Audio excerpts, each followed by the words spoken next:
तो real number part 1 में 3-4 type के क्वेश्चन हो गए थे। रियल नंबर पार्ट 2 में 2 टाइप के प्रश्न बचे हुए हैं जो कि बोर्ड परीक्षा में पूछे जाते हैं। तो चलिए रियल नंबर पार्ट 2 देखते हैं और सॉल्व करते हैं प्रश्न को। तो जो प्रश्न आता है पहले टाइप का वो आता है, सिद्ध कीजिए कि स्क्वायर रूट 2 एक अपरिमेय संख्या है। तो इस टाइप के प्रश्न को हल करने के लिए सबसे पहले मानते हैं,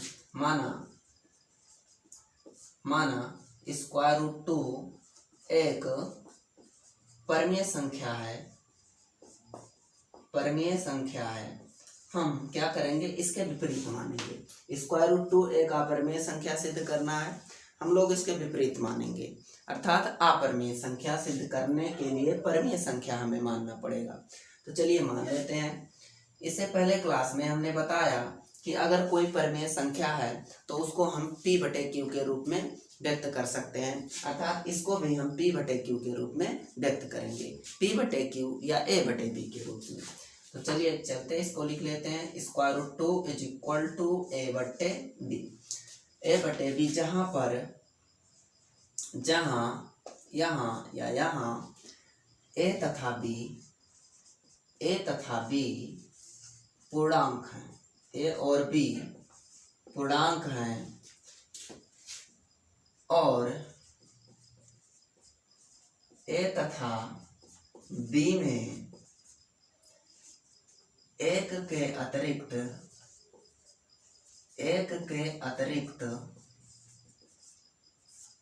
कोई अन्य उभयनिष्ठ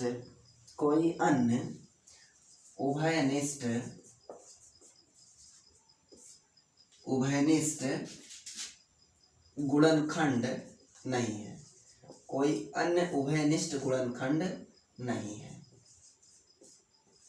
है। ये हम लोगों ने मान लिया। चलिए इसको जब व्यवस्थित करेंगे तो हो जाएगा square root 2 is equal to square root 2 B से मल्टीप्लाई करेंगे, B हो जाएगा, यहाँ पे हो जाएगा A। दोनों पक्षों का जब हम वर्ग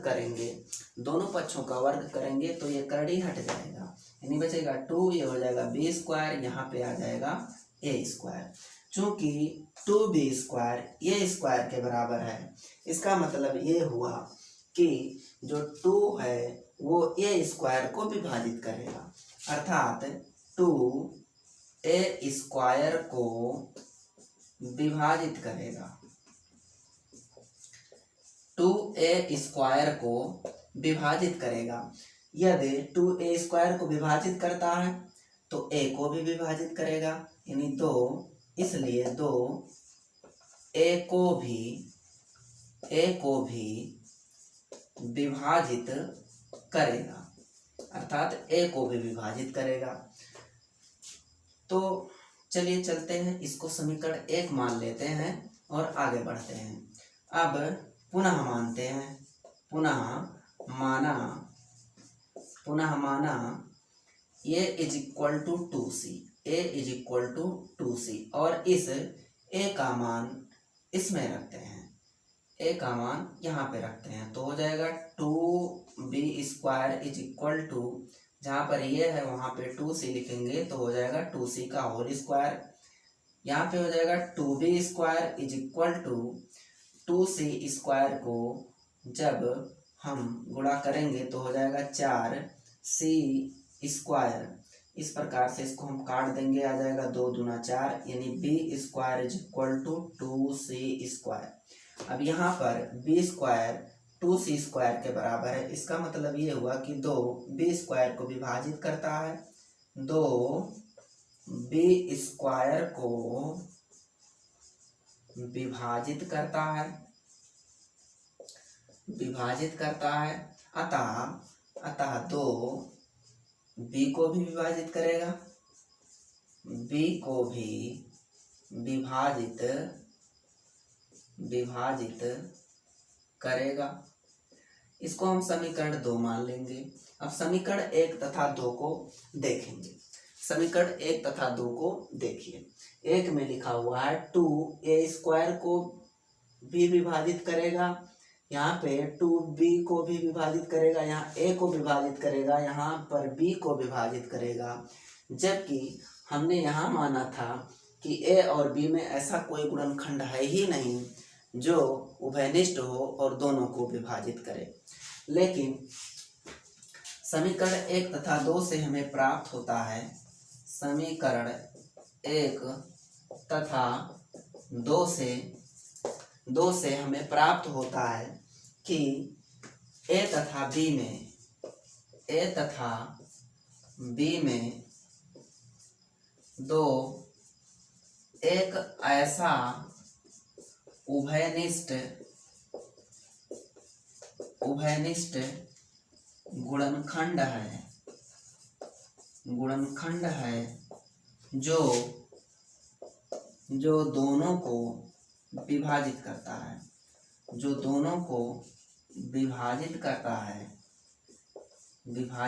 है।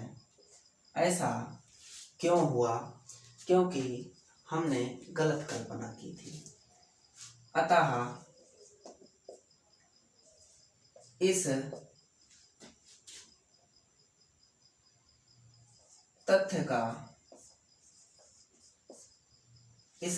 का जो विरोधाभास प्राप्त होता है,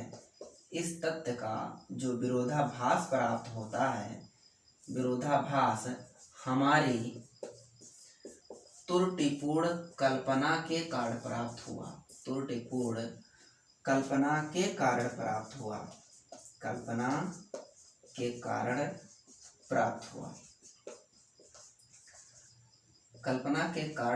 हुआ। अतः कि हमने क्या माना था, √2 एक परिमेय संख्या है, √2 एक परिमेय संख्या है। हमने ऐसी कल्पना की थी कि √2 जो है एक परिमेय संख्या है, लेकिन इसका हमें विरोधाभास प्राप्त हुआ। इसलिए हम कह सकते हैं, अतः इससे निष्कर्ष निकलता है कि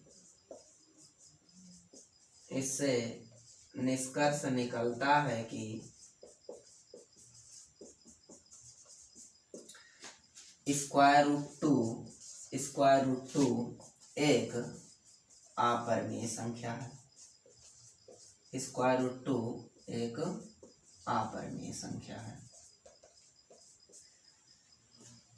अपरिमेय संख्या सिद्ध करने के लिए एक प्रकार का और भी प्रश्न आता है, तो मैं वो आप लोगों को बता देना चाहता हूँ, क्योंकि इस टॉपिक से जो प्रश्न आता है 4 नंबर का आता है। चलिए वो भी प्रश्न सीख लेते हैं क्या होता है।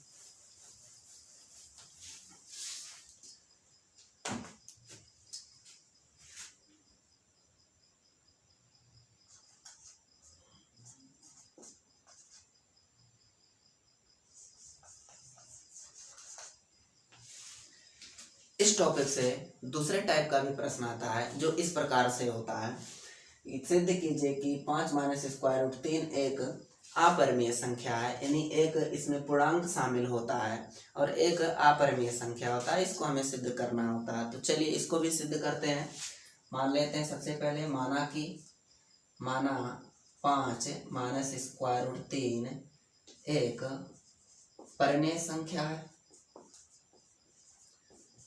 परिमेय संख्या है। यदि यह परिमेय संख्या है तो हम इसको a/b के रूप में लिख सकते हैं, बिल्कुल लिख सकते हैं। तो चलिए लिख लीजिए, तो हो जाएगा 5 - √3 बराबर a/b, जहाँ पर a और b, जहाँ a तथा b दोनों पूर्णांक हैं और पूर्णांक के साथ साथ सहअभाज्य भी हैं। सहअभाज्य होने का मतलब कि a और b के गुणनखंड में कोई ऐसा उभयनिष्ठ गुणनखंड नहीं है जो दोनों को काट सके, यानी एक के अतिरिक्त कोई उभयनिष्ठ गुणनखंड नहीं होता। ऐसी संख्याओं को सहअभाज्य कहते हैं। तो चलिए इसको इधर ले आते हैं, तो हो जाएगा 5 - a/b और इसको उधर लेके जाएंगे तो प्लस में हो जाएगा स्क्वायर रूट 3। अब इससे हमें पता ये चलता है कि 5 माइनस a बटे b एक परमेय संख्या है, एक परमेय संख्या है। परमेय संख्या क्यों है? क्योंकि 5 भी पूर्णांक है और माइनस a बटे b भी एक पूर्णांक है, इसलिए जो पूरी संख्या होगी ये भी एक परमीय संख्या होगी। यदि यह परमीय संख्या है तो इसके बराबर जो लिखा हुआ स्क्वायर रूट 3 भी एक परमीय संख्या होगी, परमीय संख्या होगी। स्क्वायर रूट 3 भी एक परमीय संख्या होगी। परंतु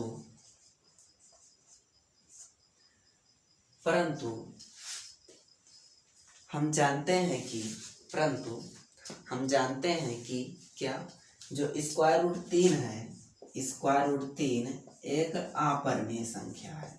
हमें मालूम है कि स्क्वायर रूट 3 एक अपरमेय संख्या है, ये परमेय संख्या नहीं है।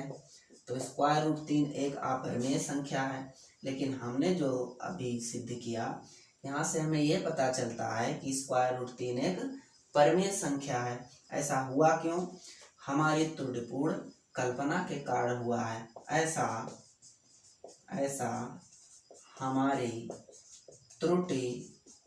त्रुटिपूर्ण कल्पना के कारण हुआ है। ऐसा हमारी त्रुटिपूर्ण कल्पना के कारण हुआ है। अतः इससे यह निष्कर्ष निकलता है कि 5 माइनस स्क्वायर रूट 3 एक अपरमीय संख्या है, एक अपरमीय संख्या है। तो इस टाइप के भी प्रश्न आते हैं परीक्षा में, दोनों में से कोई ना कोई एक प्रश्न जरूर आएगा। और इस प्रकार से आप प्रश्नों की कुछ सीरीज है उसको सॉल्व कर सकते हैं। जैसे मान लीजिए है square root 3, square root 5, square root 7, 2 minus square root 3, 1 बटे स्क्वायर रूट 2। इस प्रकार के आप प्रश्नों को सॉल्व कर लीजिए और इसमें से कहीं ना कहीं एक प्रश्न जरूर आपको मिलेगा और वह परीक्षा में आपको 4 नंबर दिलाएगा। इस चैप्टर से एक टाइप का प्रश्न और आता है, वो होता है शांत और अशांत वाला। तो चलिए शांत और अशांत भी पढ़ लेते हैं। शांत और अशांत क्या होता है वो भी समझ लेते हैं थोड़ा सा।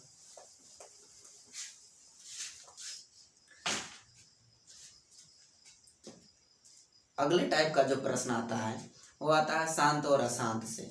तो शांत और अशांत क्या होता है? शांत दशमलव यानी जिसको टर्मिनेटिंग बोला जाता है, टर्मिनेटिंग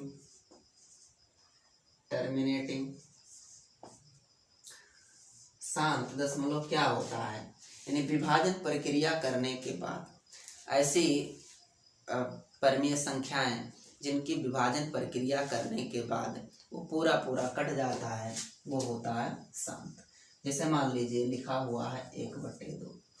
अब इसकी जब हम विभाजन प्रक्रिया करेंगे तो आएगा 0.5 आ जाएगा। ये पूरा कट गया, इसलिए इसको हम शांत कहते हैं, टर्मिनेटिंग। दूसरा होता है अशांत आवर्ती, नॉन टर्मिनेटिंग,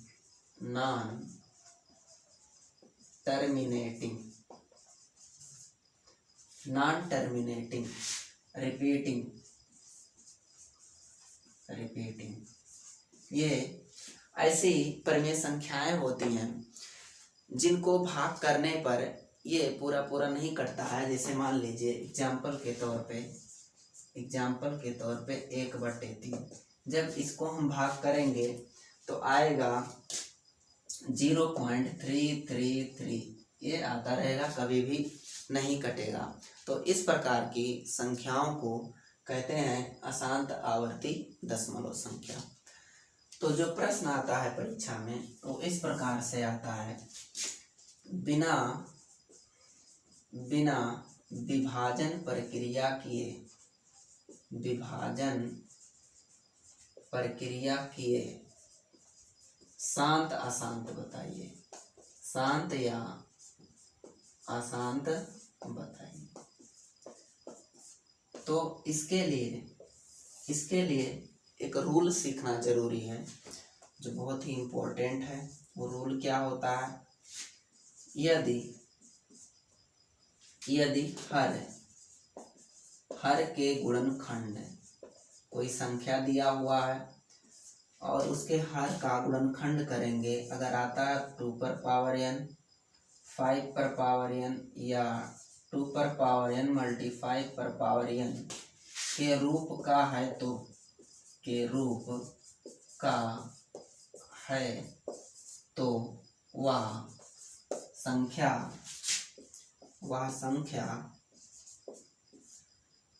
अशांत आवर्ती होती है, वह संख्या शांत होती है, अशांत नहीं शांत होती है। तो वह जो संख्या होगी वो शांत होगी। जैसे मान लीजिए एग्जाम्पल के तौर पे 5/100 लिखा हुआ है।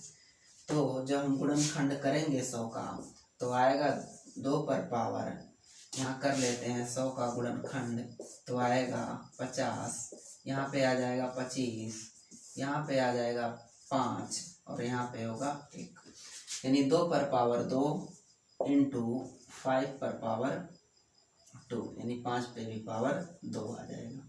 अब यहाँ हम देख रहे हैं जो हर का गुणनखंड आया वो 2 और 5 के रूप में आया, यानी आधार 2 और 5 है जो इस रूल को फॉलो करता है।